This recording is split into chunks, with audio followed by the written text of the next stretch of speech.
Hi, this is Valentino Wersenholm for my Games Prototyping Module 1 Assignment 1 submission. So this is the video to play through of my game and a showcase of the features I chose to include as well as the thought processes of including them.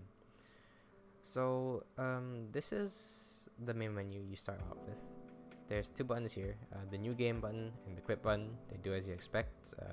The cursor might not be showing on your screen right now because of the recording settings I'm using, but it is there. I can see it. You can see by me hovering it that I know where I am.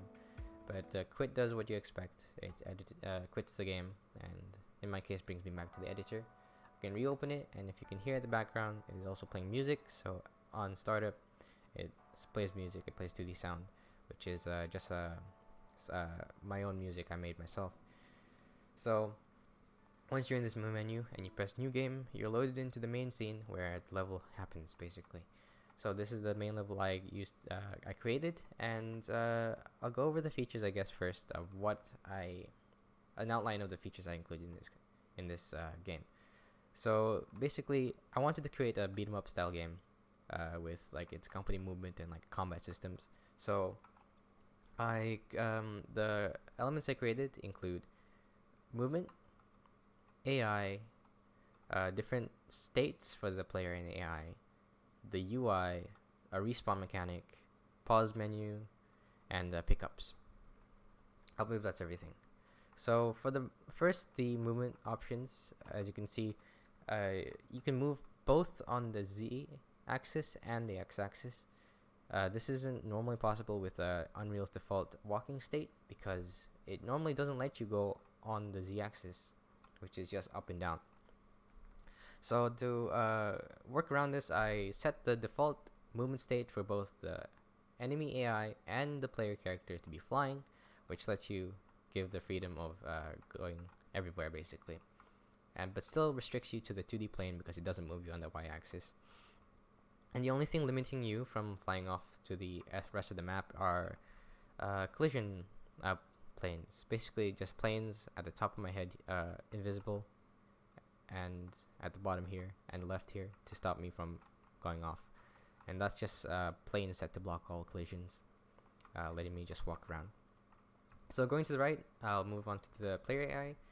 So the player AI itself will follow you once you enter their sphere of influence basically. So there's going to be a sphere component which checks on begin overlap, and it checks your position. If you're in that sphere, it'll cast you and find your position and compare it and move towards you, etc. Besides that, as you can see, I just died, meaning there's a respawn state. So in this game, there are 5 states any character can be in. This includes running, idle, attacking, hurting, and death. That was the death state, so I died, so I can press R to respawn. This is one of the features I included. So you can respawn, and that restarts the scene. So this is the hurt state. Whenever you see the characters go red like that, that means they're in a hurt state, which means they can't attack you whilst they can't attack you back whilst you attack them. This feature is kind of included in games to help you manage multiple enemies at once, and I think this is very helpful in games like beat 'em ups where you have to fight multiple enemies at once and yet like have similar movesets to the enemies. So this kind of like balances it out. My movement speed is also a bit faster than the enemies, and besides that, the attacking feature, for example, that also has a separate hitbox for both you and the enemy AI. So once you overlap the attack hitbox itself for the animation, then the AI checks if they're dead, checks if they're getting hurt, and then if those are both false, then it attacks if you're overlapping their attack hitbox. Besides that, then there's also the health and stamina bar at the top left, which if I get attacked here and lose my health, I can pick up that pickup right there and add back to my health. Now, one thing I do have a bug about is the stamina bar.